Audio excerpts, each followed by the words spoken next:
Question number आते हैं 31। Question number 31 is which of the following has highest ionisation enthalpy. इसमें से कौन है जिसका आयोनाइजेशन एंथैल्पी हाईएस्ट होगी? ओके, अनुराधा और Ambika and Yamini,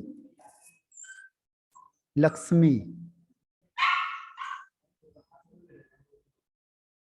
highest ionisation enthalpy है ए का। ए इज द राइट आंसर। ठीक है, ए क्यों है? देखो, सबसे पहले आपको क्या करना है, अगर अभी कैसे भी क्वेश्चन आ जाएगा, सबसे पहले इसे पीरियोडिक टेबल में बना दो।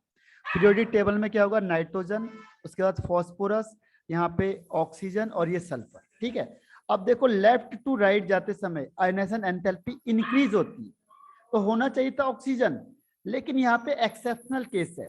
नाइट्रोजन क्या होता है? Half filled. Nitrogen is half filled, और हाफ फील्ड की वजह से क्या होता है? मोर स्टेबल हो जाता है। हाफ फील्ड होता है और उसकी वजह से मोर स्टेबल, तभी ये क्वेश्चन पूछ लिया उसने। देखो इसके लास्ट में आता है 2p3, तो हाफ फील्ड हो गया, half field is more stable, तो large amount of energy is required to remove the electron, और जब आप टॉप टू बॉटम जाओगे तो डिक्रीज होगा, इसीलिए नाइट्रोजन इज द हाईएस्ट। हाँ, ए इज द राइट आंसर, ए। ठीक, तो ए राइट आंसर है हाईएस्ट आयोनाइजेशन एंथैल्पी का, जबकि दिखने से कौन सा लग रहा है? ऑक्सीजन, लेकिन एक्सेप्शनल केस है यहाँ पे। नाइट्रोजन इज फुली फिल्ड और फुली सॉरी हाफ फिल्ड होगा तो मोर स्टेबल हो जाता है। अब क्वेश्चन नंबर 32 का कौन सा आंसर होगा? मेटल ऑक्साइड है, ओके, लक्ष्मी, और इसके अलावा अनुराधा, अंबिका एंड यामिनी। ओके, दो आंसर डिफरेंट आए हैं, दो आंसर डिफरेंट आए हैं। ठीक है, लेकिन इसका आंसर है अंबिका और लक्ष्मी ने इसका आंसर सही दिया, डी। कैसे? देखो एक बार बता देता हूं आपको, सीसीपी पैटर्न में रखा हुआ है। ठीक है, अब जो मेटल है आपका, वो मेटल कहाँ पे है, और दूसरा क्या यहाँ पे मेटल के अलावा ऑक्सीजन। ठीक है, अब ये सीसीपी लिखा हुआ है, देखो ये सीसीपी। ठीक, तो सीसीपी है तो suppose number of atom is x, तो मेटल तो हो गया एक्स आपके पास। ऑक्सीजन कहाँ रखा हुआ है? देखो ऑक्सीजन रखा हुआ हाफ ऑक्टाइडल वाइड्स पे और हाफ टेट्राहेड्रल वाइड्स पे। ठीक है, तो suppose the number of atom x है, तो ऑक्टाइडल वाइड कितना हो जाएगा? हाफ रखा हुआ है तो हाफ इंटू एक्स हो जाएगा, क्योंकि आपको पता है जितने नंबर ऑफ एटम होते हैं, जितने क्या होते हैं नंबर ऑफ एटम होते हैं, उतने ही ऑक्टाइडल वाइड होते हैं। नंबर ऑफ एटम एक्स तो ऑक्टाइडल वाइड भी एक्स, लेकिन वो कह रहा है तो हाफ ही फील्ड है तो हाफ हो गया। प्लस टेट्राहेड्रल वाइड आपको पता है क्या होता है? 2 इंटू नंबर ऑफ एटम्स होते हैं, या 2 इंटू ऑक्टाइडल वाइड होते हैं, तो ये भी हाफ है, तो टेट्राहेड्रल वाइड क्या हो जाएगा? 2x, और ये भी हाफ है तो 1/2 हो जाएगा। अब इसको कैंसिल आउट कर दो तो हो जाएगा हाफ एक्स प्लस एक्स, तो 1 प्लस हाफ क्या हो जाएगा? 3/2 हो जाएगा, 3/2x। ठीक है, अच्छा अच्छा, ओके, 33 नहीं 32 पूछा था मैंने। ठीक है, तो अब यहाँ पे आप कर सकते हो इससे, तो ये 2 यहाँ मल्टीप्लाई होगा, यानी मल्टीप्लाई बाय 2, दोनों को मल्टीप्लाई करेंगे 2 से तो कैंसिल आउट हो जाएगा, तो m का 2 और o का 3, तो M2O3 यानी D is the right answer. तो ये क्वेश्चन भी जरूर आता है, ध्यान रखना। ये क्वेश्चन भी 100% तो नहीं कह सकता मैं, लेकिन 99% ही कह सकता हूँ। अच्छा, ब्लैक हो रही, आपका क्या है? नेटवर्क डाउन होगा अंबिका, नेटवर्क आपका सही नहीं चल रहा होगा वहां पे। एक बार लेफ्ट होके फिर से रिज्वाइन कर लो उसे। अंबिका एक बार आप क्या करो, लेफ्ट करो फिर एक बार रिज्वाइन कर लो तो क्लियर आ जाएगी। ठीक है, अब आता है 33 क्वेश्चन। 33 में कह रहा है वो कि the reaction of toluene with Cl2। ये भी ट्रिकी क्वेश्चन है, अच्छा क्वेश्चन है। ओके, लक्ष्मी एंड अनुराधा, तो कह रहा है कि reaction of toluene with Cl2 in presence of FeCl3, तो X बनाएगा, और अगर लाइट की प्रेजेंस में है तो बनाएगा Y। तो आपको बताना है कि X और Y क्या है। ठीक है, X एंड Y है क्या? तो दोनों ने आपने सही आंसर दिया। ठीक है, यामिनी आपने मिस कर दिया इस क्वेश्चन को। देखो इसमें क्या करना है, आपने क्या ध्यान रखना है कि जब आपको ये चीज का ध्यान रखना आपने कि जैसे इंटरमीडिएट का इसमें बहुत बड़ा रोल है। जैसे यहाँ पे हमने क्या किया, टॉल्विन बना दिया, यह टॉल्विन, ठीक है। अगर आप इसको Cl2 को रिएक्शन कराओगे इन प्रेजेंस ऑफ एनी कंपाउंड, किसी भी कंपाउंड के रिस्पेक्ट में से रिएक्शन करवाते हो, तो ये क्या जाता है, आपको पता है जो CH3 ग्रुप होता है ये होता है ऑर्थो एंड पैरा डायरेक्टिंग। जो CH3 ग्रुप है कौन सा डायरेक्टिंग होता है, ऑर्थो एंड पैरा डायरेक्टिंग। तो जो Cl जाएगा उसकी प्रोबेबिलिटी कहाँ है, या तो जाएगा वो ऑर्थो पे और या जाएगा पैरा पे। तो ये कंपाउंड बनेगा अगर कोई इंटरमीडिएट बीच में है तो। लेकिन अगर आपने क्या किया, यहाँ पे रिएक्शन कराई है और इसमें Cl2 लिख दिया और यहाँ पे सिंपल लिख दिया लाइट, तो लाइट कभी भी इस रिंग को अंदर नहीं ले जा सकता, क्योंकि लाइट पावरफुल होता है नहीं है। लाइट क्या बनाएगा, फ्री रेडिकल बनाता है। फ्री रेडिकल तो यहाँ अटैक कर ही नहीं सकता रिंग के साथ, क्योंकि फ्री रेडिकल हर हमेशा फ्री रेडिकल के ही साथ रिएक्शन करेगा। उसकी कंडीशन ही ये है, कभी भी फ्री रेडिकल और किसी के साथ रिएक्शन कर ही नहीं सकता, पॉसिबल ही नहीं है। तो ये यहाँ पे रिएक्शन करेगा बाहर के साइड, तो पहले एक H को करेगा, फिर दूसरे H को करेगा, फिर तीसरे H को, तो 1 by 1 तीनों H को ये बाहर कर देगा। तो यहाँ पे 3HCl बाहर हो जाएगा, ठीक है।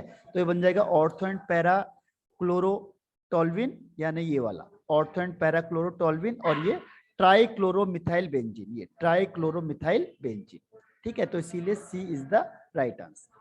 लक्ष्मी और अनुराधा ने सही आंसर दिया था इसका। अब क्वेश्चन नंबर आता है 34। Question number 34, ozone is an dash molecule and the 2 OO bond length of ozone are. Okay, Lakshmi, Anuradha and Ambika and Yamini, चारों ने सही आंसर दिया इसका डी। देखो ओजोन में क्या होता है, ओजोन एक्चुअल में दिखने में तो लग रहा है O3 है, O3 ऐसे होना चाहिए, लेकिन ये ऐसे नहीं होता। रीजन क्या है इसका, इसका रीजन ये होता है कि जो बीच वाला ऑक्सीजन होता है इसमें क्या होता है, लोन पेयर होता है, और इसकी वजह से बैंड या एंगुलर हो जाता है, ठीक है। तो एंगुलर के दो ऑप्शन हो गए हमारे पास। अब दूसरा वो कहता है यहाँ पे कि इसका बॉन्ड लेंथ क्या होगा, तो यहाँ पे क्या होता है, रेजोनेंस होता है। सॉरी, डबल बॉन्ड दिखा दिया मैंने, एक सिंगल होगा। तो यहाँ पे क्या होता है, रेजोनेंस हो जाता है। जहां पे भी रेजोनेंस होगा वहां पे बॉन्ड लेंथ उन सबकी सेम हो जाएगी, चाहे वो डबल बॉन्ड हो चाहे सिंगल बॉन्ड हो। जबकि इन जनरल क्या होता है, जो सिंगल बॉन्ड होता है इसकी बॉन्ड लेंथ ज्यादा होती है डबल बॉन्ड से, लेकिन यहाँ पे रेजोनेंस की वजह से बॉन्ड लेंथ सबकी क्या होती है, सेम हो जाती है। तो ये सेम है, आपको वैल्यू नहीं देखना है, आपको देखना है सेम क्या है। तो इसलिए आपने सबने सही आंसर दिया है। ये देखो यहाँ पे अलग अलग दे दिया, इसलिए रॉन्ग आंसर हो गया। तो D is the right answer, ठीक है। अब आता है क्वेश्चन नंबर 35। 35 में बताना आपने कि वाटर रिटेंशन और puffiness due to high salt intake occurs due to. Okay, हाँ, सबने सही आंसर दिया, ऑस्मोसिस। ऑस्मोसिस की वजह से होता है ये। तो आप बायो वाले तो हुई, तो अब मैं इसको एक्सप्लेन क्या करूं ज्यादा। तो osmosis is the right answer. अब क्वेश्चन नंबर आता है 36। ये ट्रिकी है, थोड़ा सा डिफरेंट है क्वेश्चन, तो ध्यान रखना। केमिस्ट्री में सबसे अच्छा है, केवल 20 to 25% डिफिकल्ट लेवल होता है, इसीलिए केमिस्ट्री में स्कोर करना सबसे इजी होता है। डिफिकल्ट लेवल इसमें बहुत कम होता है, 15 to 20%। तो इसमें आपको बताना है ग्लूकोज है, एसिटिक एनहाइड्राइड से रिएक्शन करेगा तो ए बनाएगा, और कंसंट्रेटेड नाइट्रिक एसिड से रिएक्शन करेगा तो बी बनाएगा। तो इसका आंसर लिखा है लक्ष्मी ने डी, अनुराधा ने लिखा है सी, और इसके अलावा अंबिका एंड यामिनी, यामिनी ओके, और अंबिका।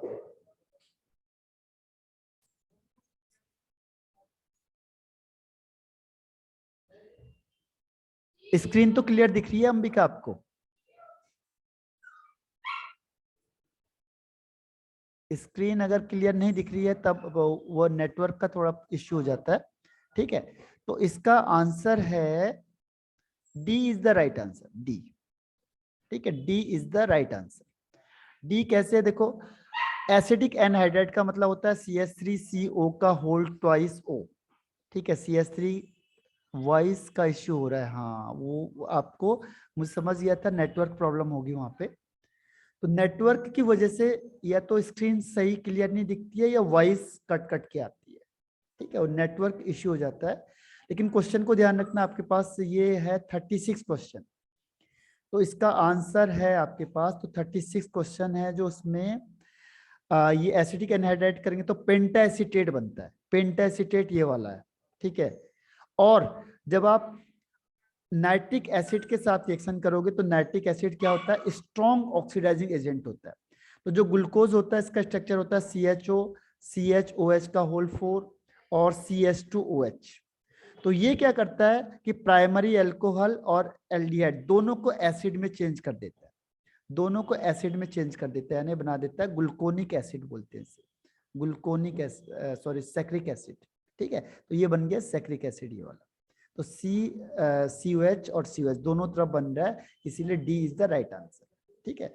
और ये भी यहाँ पे जो एसिटेट ग्रुप है वो यहाँ लग जाता है, तो 4 यहाँ पे और एक यहाँ पे 5, इसीलिए D is the right answer. पहले में नहीं बन रहा है देखो, दूसरे में नहीं है, तीसरे में 3 और 1 4 एसिटेट बन रहे हैं, जबकि बनने चाहिए 5, क्योंकि ये बताता है कितने OH ग्रुप है।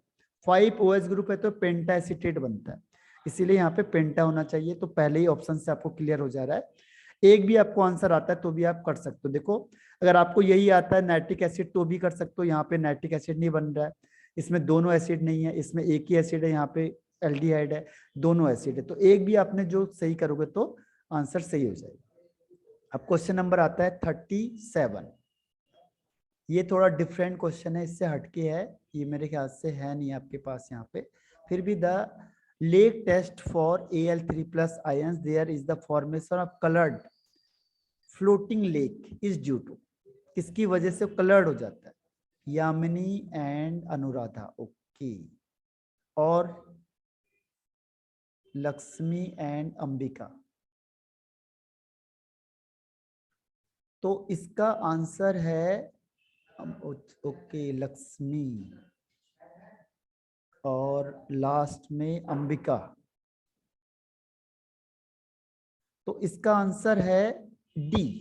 देखो एब्जॉर्प्शन की वजह से कलर कम आता है, एब्जॉर्प्शन का मतलब उसने पूरा एब्जॉर्ब कर लिया, ठीक है। कलर कभी भी किसकी वजह से आता है, एब्जॉर्प्शन की वजह से कलर आता है, ध्यान रखना।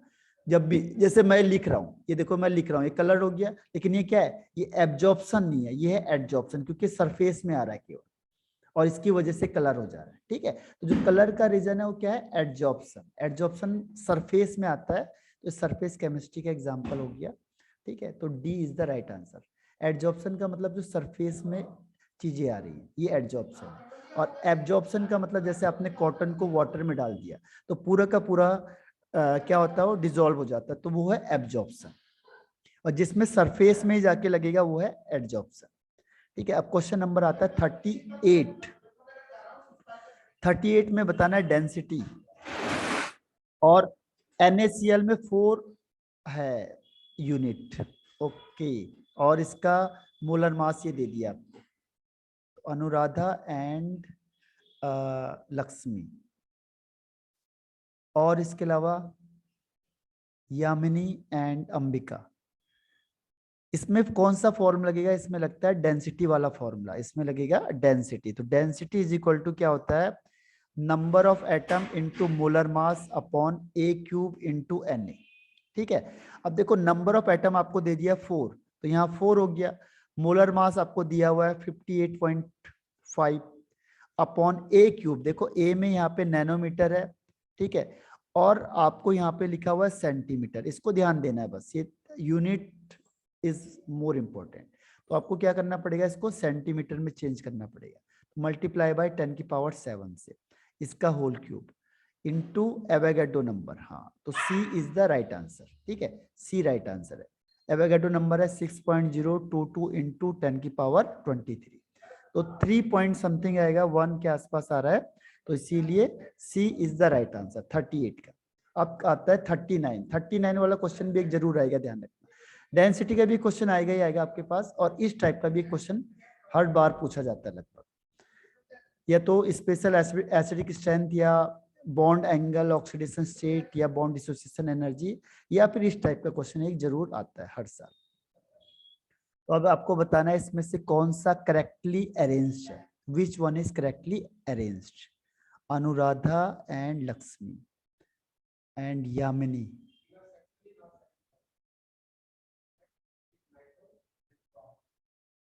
एंड यामिनी और अंबिका, बताओ। अनुराधा, ओके, यामिनी और अंबिका। तो इसका आंसर है जो, ये कौन सा है लक्ष्मी, आपने क्या लिखा है ये? डी, हाँ D is the right answer. ठीक है, डी बिल्कुल सही आंसर है इसका।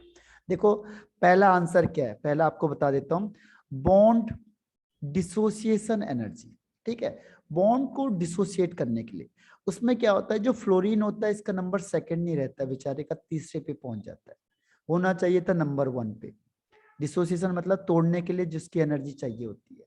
तो बस सब कुछ इसने ठीक लिखा, एक मिस्टेक कर दी बस, फ्लोरीन को पहले ले आया, ब्रोमीन क्लोरीन। ठीक है, तो ये वाला ऑर्डर होना चाहिए in terms of bond dissociation enthalpy, यानी the energy required to break down the molecule.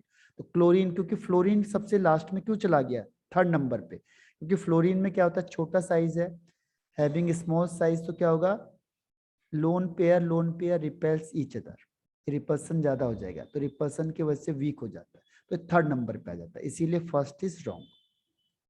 Second तो आपको पता है एसिडिक स्ट्रेंथ है, तो एसिडिक स्ट्रेंथ किसकी ज्यादा होगी, सबसे ज्यादा इसकी हो जाएगी टीई की, तो इसीलिए ये भी गलत हो गया।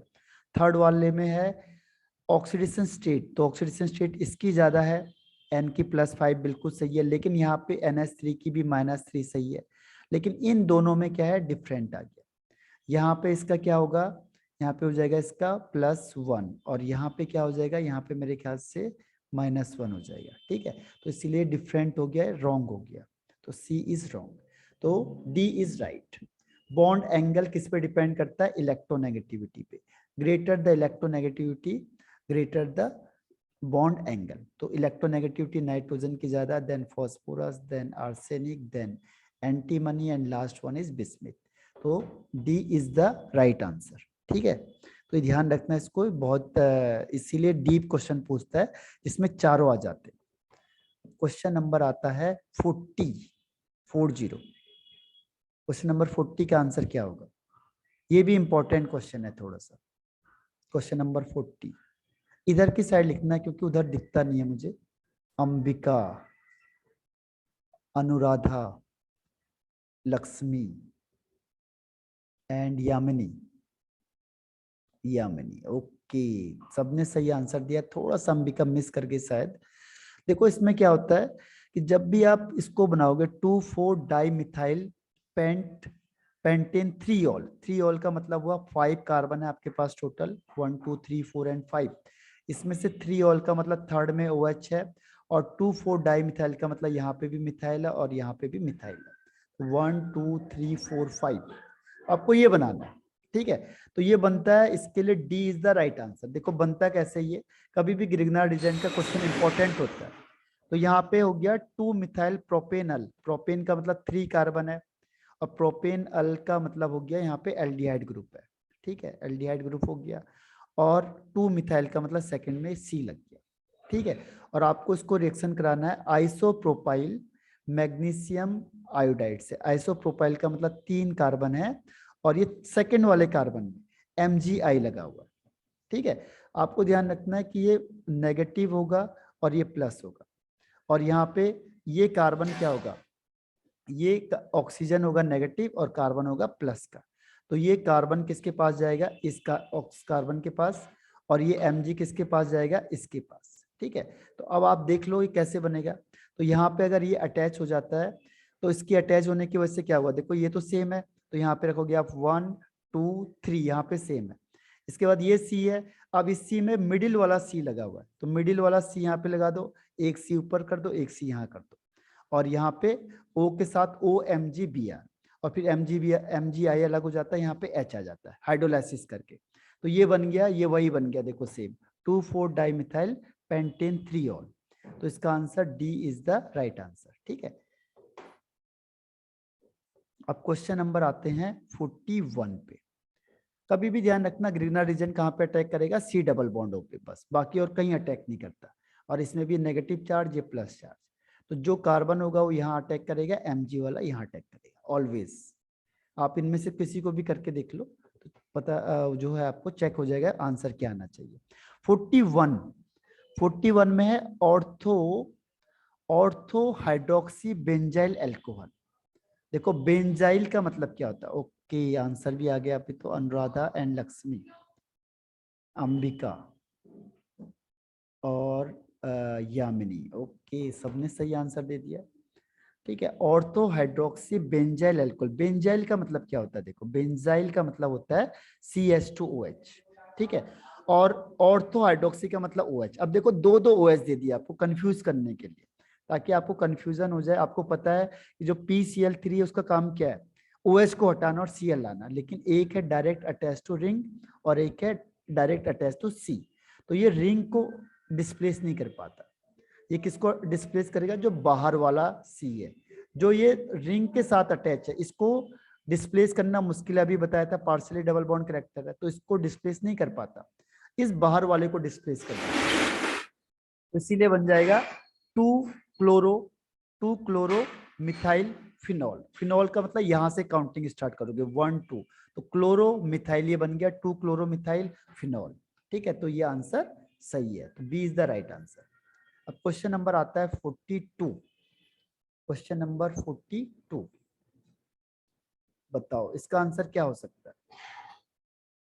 Question number 42। अच्छा एक मिनट, अब बताओ। Lakshmi and Anuradha, Ambika and Yamini.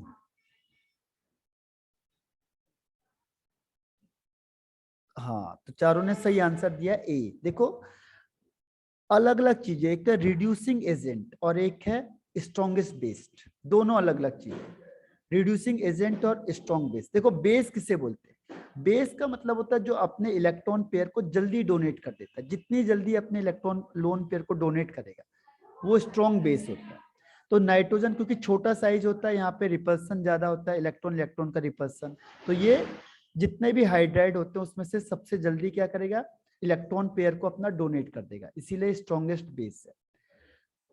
अब ये रिड्यूसिंग एजेंट क्यों है वीक? रिड्यूसिंग एजेंट का मतलब होता है जो हाइड्रोजन को रिलीज करेगा, जो दूसरे को रिड्यूस करता है और खुद का ऑक्सीडेशन हो जाता है। ऑक्सीडेशन मतलब होता है रिमूवल ऑफ हाइड्रोजन। तो ये हाइड्रोजन को नहीं निकालेगा क्योंकि छोटा साइज होता है, टाइटली बाउंड करके रखेगा, तो हाइड्रोजन यहाँ से रिलीज नहीं होगा जल्दी से। इसीलिए ये वीकेस्ट रिड्यूसिंग एजेंट होता है। तो ए इज द राइट आंसर। सही दिया आप लोगों ने आंसर। अब क्वेश्चन नंबर 43 थोड़ा सा ट्रिकी आंसर है। क्वेश्चन नंबर 43 है, थोड़ा सा ट्रिकी है, इसमें आप फंस सकते हो क्वेश्चन में। तो अभी भी आप आंसर बताओ इसका क्या हो सकता है आंसर। लक्ष्मी, ओके, अनुराधा और यामिनी एंड अंबिका। यामिनी, ओके, ठीक है। तो ये आंसर है जो डी, नहीं, मिस कर गई अंबिका, मिस कर गया। बाकी ने सही आंसर दिया है। देखो क्या होता है, ये OH है, इस C से लगा हुआ है, तो ये एल्कोहल है, बिल्कुल सही है। सेकेंडरी, सेकेंडरी बिल्कुल सही है। देखो सेकेंडरी का मतलब 1 2 3 4, यहाँ पे OH यहाँ पे लग गया, तो ये सेकेंडरी कार्बन है, तो ये सेकेंडरी एल्कोहल सही है। सेकेंड वाले में क्या होता है? सेकेंड वाले में C और यहाँ पे लिखा है C2H5 का होल थ्राइस। होल थ्राइस का मतलब इससे 3 C2H5 अटैच है। तो जब इसमें 3 C2H5 OH अटैच है तो इसका मतलब ये क्या हो गया? टर्सरी हो गया, तो सेकेंडरी है ही नहीं, तो ये तो लाइन से बाहर हो गया। अब थर्ड वाला देखो, थर्ड वाले में OH तो सेकेंडरी है लेकिन ये एल्कोहल ही नहीं है। ठीक है, ये एल्कोहल ही नहीं है, ये क्या है? फिनॉल है। This is not alcohol. ठीक है, ऑप्शन, सॉरी, अच्छा, हाँ हाँ हाँ, ओके ओके ओके। तो इसमें जो OH डायरेक्टली अटैच होगा किससे? रिंग से, वो एल्कोहल नहीं है, वो फिनॉल है, इसीलिए ये भी रास्ते से हट गया। और ये वाला देखो, ये एल्कोहल है, ध्यान रखना। यही तो ट्रिक है। OH क्या है? रिंग से अटैच नहीं है तो एल्कोहल माना जाता है, इस रिंग का कोई मतलब नहीं। रिंग अगर ये OH अटैच होगा तभी ये एरोमेटिक में गिने जाएगा, ये एलिफेटिक में भी गिन सकते हो आप इसे। तो इसमें क्या है, ये वाला जो C है वो 2 C से अटैच है, 1 और 2 से, तो इसलिए सेकेंडरी हो गया। तो 1 एंड 4 यानी ए इज द राइट आंसर। ठीक है, अब क्वेश्चन नंबर आते हैं 44 पे। 44, alkene decolorise bromine water in presence of CCl4 due to the formation of, okay, Anuradha, Lakshmi and Yamini. What about Ambika? तो ये वाला जो टेस्ट है ये आपने टेस्ट किया होगा, ये होता है अनसैचुरेटेड टेस्ट. ये आपने एक टेस्ट भी होता है, ब्रोमीन वाटर टेस्ट होता है. जब भी आप अनसैचुरेटेड टेस्ट करोगे तो आप ब्रोमीन वाटर टेस्ट कर सकते हो या KMnO4 के साथ टेस्ट कर सकते हो. तो यहाँ पे क्या होता है, ब्रोमीन को जब भी आप किसके साथ रिएक्शन कराओगे, CCl4 के साथ, तो ये एल्कीन है, यहाँ पे डबल बॉन्ड है, बाकी कुछ भी लगा दो आप. तो ये जो Br है ये क्या होता है, एक इसके साथ अटैच हो जाता है, दूसरा इसके साथ अटैच हो जाता है. दोनों के साथ क्या होगा, Br अटैच हो जाता है, तो उसे कहते हैं विसिनल डाई ब्रोमाइड. तो D is the right answer. ठीक है, तो बिल्कुल सही आंसर दिया. इसकी वजह से क्या होता है, यहाँ पे ब्रोमीन का कलर होता है, आपको पता है ब्रोमीन होता है रेडिश, सॉरी ब्राउन कलर होता है, रेडिश ब्राउन कलर. और ये क्या होता है, कलरलेस, क्योंकि ब्रोमीन तो बचा ही नहीं है. तो ब्रोमीन अगर बचेगा नहीं तो क्या होगा, कलरलेस हो जाएगा. ठीक है, तो इसीलिए ब्रोमीन है ही नहीं, ब्रोमीन तो रिएक्शन में यूज हो गया, तो अब क्या होता है, कलरलेस हो जाता है. तो इसीलिए डी इज राइट आंसर जो आप लोगों ने दिया था. अब आता है एसर्शन रीजन वाला, ये थोड़ा सा कॉम्प्लिकेटेड होता है. पहला है आपका electron gain enthalpy of oxygen is less than fluorine but greater than nitrogen. और सेकंड है कि ionization enthalpy of the element follow the order nitrogen, oxygen and fluorine. तो what will be the answer, A, B, C या D? अब तो आप लिख के कर सकते हो, पेन पेपर आपके पास सब है. अनुराधा, लक्ष्मी और बताओ यामिनी एंड अंबिका. ओके, यामिनी और अंबिका.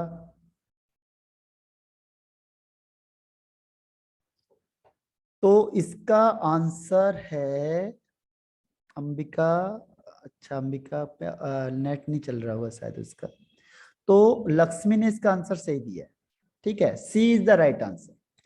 देखो पहला स्टेटमेंट सही है कि इलेक्ट्रॉन गेन एंथैल्पी ऑक्सीजन की लेस होती है फ्लोरीन से, यानी फ्लोरीन की ज्यादा होती है, फिर ऑक्सीजन होती है और लास्ट में नाइट्रोजन होता है. तो बिल्कुल सही है स्टेटमेंट. ठीक, लेकिन आयनाइजेशन एंथैल्पी ऑफ एलिमेंट, अब देखो आयनाइजेशन एंथैल्पी अभी हमने इससे पहले डिस्कस किया था कि नाइट्रोजन, ऑक्सीजन, फ्लोरीन. अभी मैंने कहा था कि जो नाइट्रोजन होता है वो हाफ फील्ड होता है, और हाफ फील्ड की वजह से क्या होता है कि ये कहाँ चला जाएगा, ऑक्सीजन से पहले आ जाएगा. तो ऑक्सीजन का सबसे कम होता है, नाइट्रोजन का और फिर फ्लोरीन का.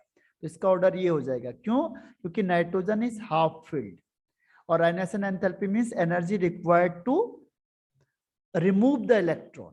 अब जो हाफ फील्ड होगा, हाफ फील्ड की स्टेबिलिटी ज्यादा हो जाएगी, तो हाफ फील्ड की स्टेबिलिटी ज्यादा होगी तो उससे इलेक्ट्रॉन को निकालना मुश्किल हो जाएगा.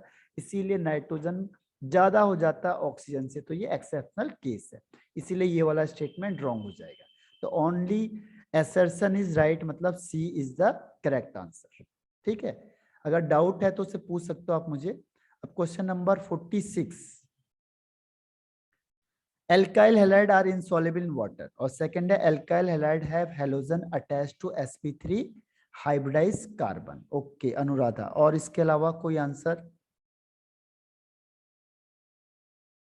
यामिनी एंड लक्ष्मी. और उधर की साइड को मुझे दिखेगा नहीं आपका, राइट हैंड साइड में यामिनी. ओके, तो इसका आंसर फिर से मिस कर गए दोनों के दोनों, यामिनी एंड अंबिका. इसका आंसर लक्ष्मी ने सही बताया, सी. देखो अब होता क्या है कि alkyl halide is insoluble in water, बिल्कुल राइट है. ठीक है, हाँ भाई, वेरी गुड. तो अब मैं आंसर बता रहा हूं आपको इसका आंसर क्यों है. पहला है एल्काइल हैलाइड इनसॉल्युबल है वाटर में. देखो वाटर में कौन सी चीज सॉल्युबल होती है, जो हाइड्रोजन बॉन्ड बनाती है. अब ये हाइड्रोजन बॉन्ड बनाता ही नहीं है. ठीक है, हाइड्रोजन बॉन्डिंग नहीं बनाएगा, इसीलिए इनसॉल्युबल होता है, ध्यान रखना. ठीक, तो ये तो करेक्ट हो गया सर्सन. अब ये वाला देखो, alkyl halide have halogen attached to sp3 hybridised carbon, ये भी बिल्कुल सही है. जैसे मैंने लिखा CH3Cl, तो यहाँ पे जो C है इसमें 4 बॉन्ड है टोटल, 1 2 3 एंड 4. तो 4 बॉन्ड है, तो यानी 1 एक S हो गया और 3 P के हो गए, तो एक S का और 3 P के. तो sp3 हाइब्रिडाइज्ड भी बिल्कुल सही है. लेकिन अभी मैंने आपको रीजन बता दिया कि इनसॉल्युबल क्यों है, क्योंकि वो हाइड्रोजन बॉन्डिंग नहीं बनाता है. तो इसलिए दोनों राइट है, but reason is not correct. That is why B is the right answer. ठीक है, तो 46 का आंसर हो जाएगा बी। क्लियर है? हाँ, यस सर। ओके। अब क्वेश्चन नंबर 47, क्वेश्चन नंबर 47 का आंसर बताओ। गिवन बिलो, ये है molarity of a solution change with temperature. अब molarity is a colligative properties. Yamini, Ambika, Lakshmi and Anuradha, फिर से दोनों के दोनों मिस कर गए। क्या होगा तुम दोनों का? दोनों के दोनों गलत कर गए। देखो, मोलैरिटी तुम्हें कोलिगेटिव प्रॉपर्टीज कहां से लग रही है, बताओ? क्यों? ये बहुत बढ़िया क्वेश्चन है, क्यों? ठीक है, मोलैरिटी कोलिगेटिव प्रॉपर्टीज होती है क्या, बताओ? कोलिगेटिव प्रॉपर्टीज होती है जो किस पे डिपेंड करती है? कोलिगेटिव प्रॉपर्टीज है जो नंबर ऑफ, किस पे डिपेंड करेगी? नंबर ऑफ पार्टिकल पे डिपेंड करेगी। तो इसीलिए molarity is not a colligative properties. तो ये तो स्टेटमेंट ही रॉन्ग हो गया। तो एक स्टेटमेंट रॉन्ग, यानी दूसरा 100% राइट। और वैसे भी मोलैरिटी होती है जो वो चेंज हो जाती है विद किसके? टेम्परेचर से। हाँ, कोई बात नहीं यामिनी। तो इसका मतलब क्या हुआ? मोलैरिटी चेंज होती है तो बिल्कुल सही है, लेकिन मोलैरिटी कोलिगेटिव प्रॉपर्टीज नहीं है। तो assertion is right and reason is wrong, यानी C is the right answer. तो ये मोलैरिटी इज नॉट अ, हाँ, कोलिगेटिव प्रॉपर्टीज, बिल्कुल सही। अब आते हैं क्वेश्चन नंबर 48 पे। ये क्वेश्चन भी आपको बोर्ड में पूछा हुआ था। ये क्वेश्चन भी 2-3 बार बोर्ड में पूछ लिया क्वेश्चन, अगर आप प्रीवियस ईयर देखते हो, कि SO2 होता है जो ये रिड्यूसिंग एजेंट होता है, जबकि TeO2 ऑक्सीडाइजिंग एजेंट होता है। व्हाई? ठीक है, अब बताओ मुझे आंसर इसका। Okay, Lakshmi, Anuradha, Yamini and Ambika.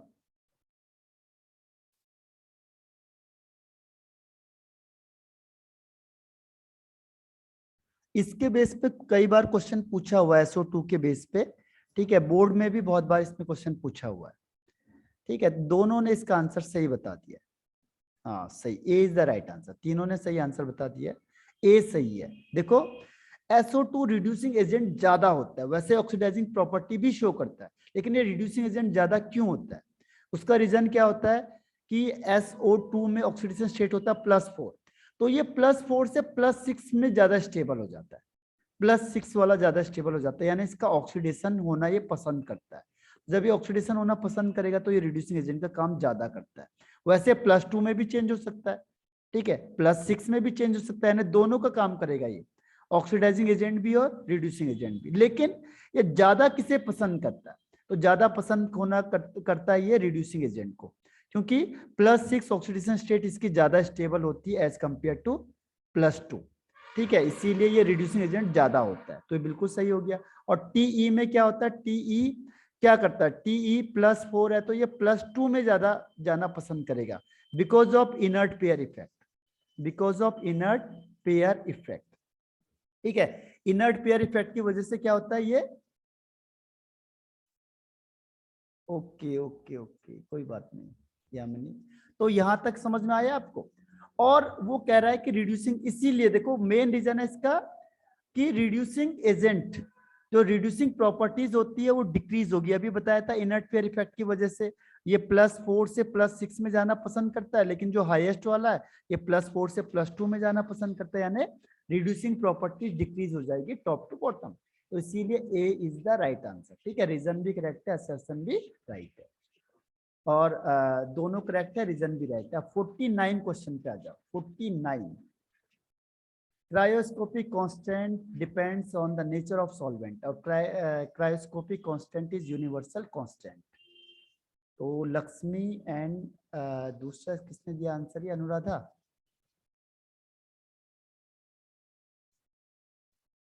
Ambika and Yamini answer बताओ। अनुराधा, ओके, यामिनी ने आंसर दिया था मतलब, और अंबिका, यामिनी, ओके। तो इसका आंसर तुम लोगों ने सही दिया है, बिल्कुल सी इज द राइट आंसर। सीधी सी बात है, देखो क्रायोस्कोपिक कांस्टेंट क्या यूनिवर्सल कांस्टेंट तो है ही नहीं, तो ये तो गलत हो गया। तो जब ये 100% रॉन्ग है तो ये 100% राइट है। इसका मतलब सी इज द राइट आंसर। जो क्रायोस्कोपिक है वो नेचर पे भी डिपेंड करता है, हाँ यूनिवर्सल नहीं होता। सर हाँ बताओ। सर क्रायोस्कोपिक क्या होता है? क्रायोस्कोपिक कांस्टेंट होता है, जब आपने पढ़ा होगा ये डिप्रेशन इन फ्रीजिंग पॉइंट में, जो फ्रीजिंग पॉइंट होता है del T F, depression in freezing point is directly proportional to molality, और अगर हम प्रोपोर्शनल साइन हटाते हैं तो एक कांस्टेंट आता है के एफ, इसे कहते हैं मोलर डिप्रेशन कांस्टेंट या फिर क्रायोस्कोपिक कांस्टेंट। ये किस में आता है? क्रायोस्कोपिक कांस्टेंट में। के एफ तो आपने सुना होगा नाम, तो के एफ का कॉमन नाम क्या है? Cryoscopic constant. Common name of के एफ इज क्रायोस्कोपिक कांस्टेंट। तो कह रहा है ये कांस्टेंट यूनिवर्सल है, तो ये यूनिवर्सल तो है ही नहीं, ठीक है, तो इसीलिए ये आंसर रॉन्ग हो गया। अब आया समझ में अनुराधा?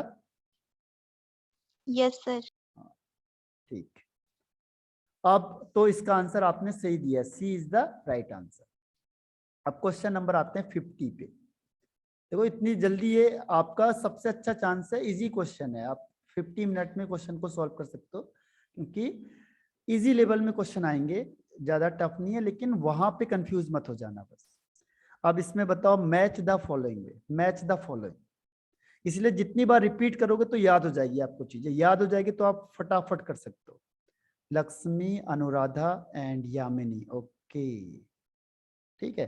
तो इसका आंसर मैं चेक करता हूं, आपने लिखा है बी है, तो एक बार चेक कर लेते हैं।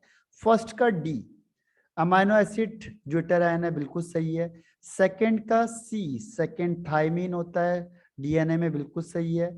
थर्ड का ए, थर्ड है इंसुलिन, इंसुलिन प्रोटीन का बना होता है।